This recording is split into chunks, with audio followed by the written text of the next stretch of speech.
So this is the tank after a water change. Notice the buckets and the pumps and all that garbage. My overflow is making a lot of noise right now because I have it set up to show you something. So this is what I'm assuming you said you had, an overflow box. The water flows from here into here, down this tube.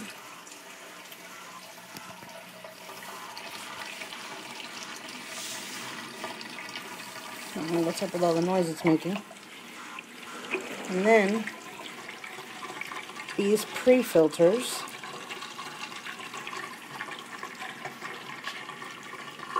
water goes into this box. You see how in the center there, I don't know if you can really tell, but here in the center there's still water.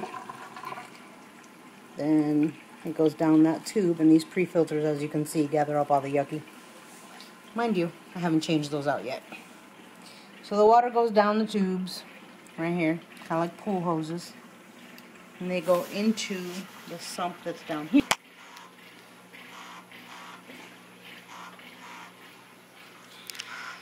Okay, so now we're under the tank.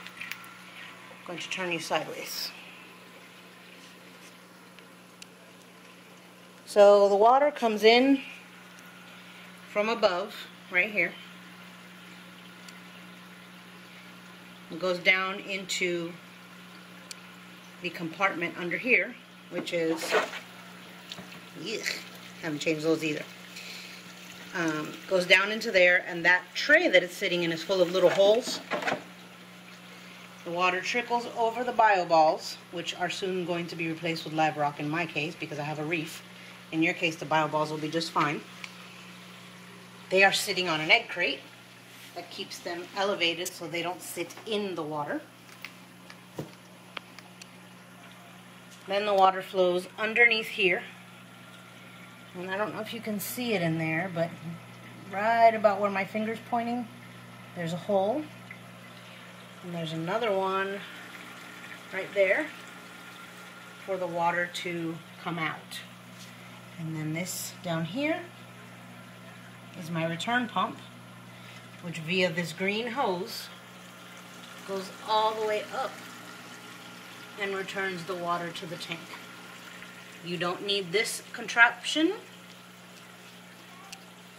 if you're going to do fish only. It can't hurt. It's a protein skimmer. Takes all the nasty out of the water. Separates it into that cup on top. Hence the green stinky juice. Power surge protector, a must.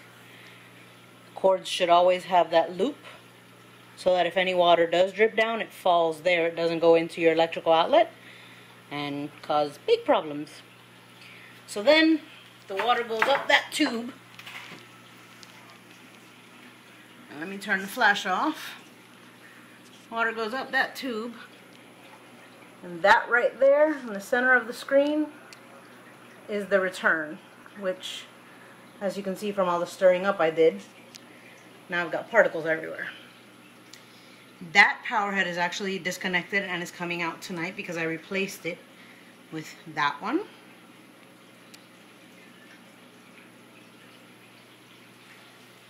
And that one. Between them, they're pumping about 1,000 gallons an hour. 1,100 gallons an hour.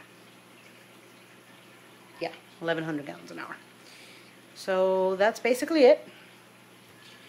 Your live rock, when you get that, will look anywhere from this with a little bit of purple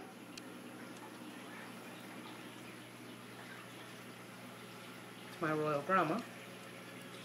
That cup is there because I did have a mushroom in it, but the mushroom attached to the rock and it's sitting right there now. Let's see if I can get in closer to it.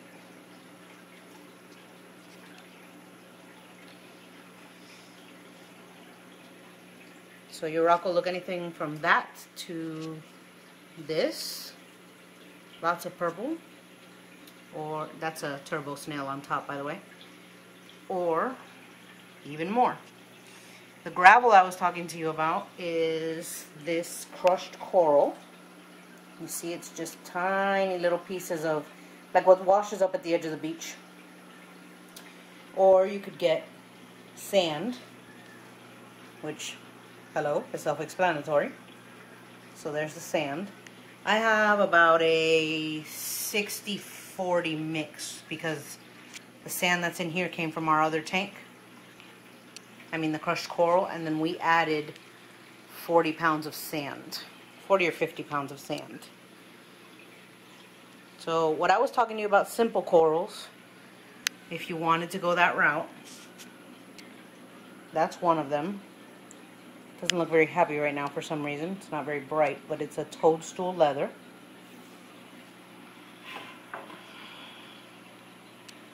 The light's killing me. And then these are polyps. These are star polyps. I have them attached to a shell, but you can attach those to any rock. And they spread easy. I started off with about 10, and now I have about 40, and I got them in May. Same with these. These are teal pallies. They're a type of polyp. Green button polyps. I know the light doesn't do them justice right now.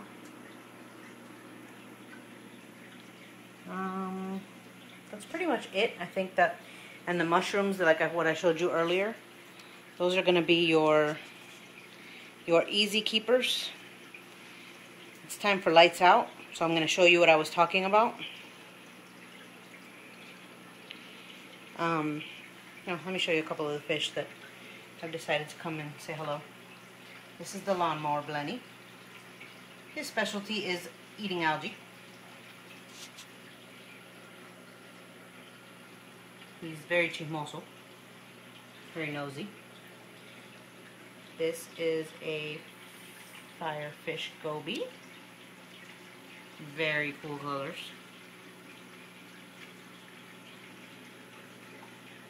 The green chromis, and that's one of my clownfish. That is a Royal Grama, also easy, colorful, and hardy.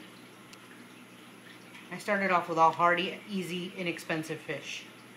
Now that I know everything's going to survive, I'll change plans. Coming up the glass back there is a scooter blenny. They're relatively easy as long as you have the right kind of food for them. They eat copepods. If they die, they can be toxic in your tank, so if you're not ready for that, don't go there. And then this guy here, this is a starry blenny. He does kind of what the algae blenny does. He eats, the lawnmower blenny, he eats lots of algae, but he is so cool to look at. Like right now he's mad, so you see the prominent white on top. When he's not like that, he's black with little white specks all over him, hence the name starry blenny. And I don't know if you can see that over there. That is a peppermint shrimp. He disappeared under the rock. Let me see if I can find him with the camera.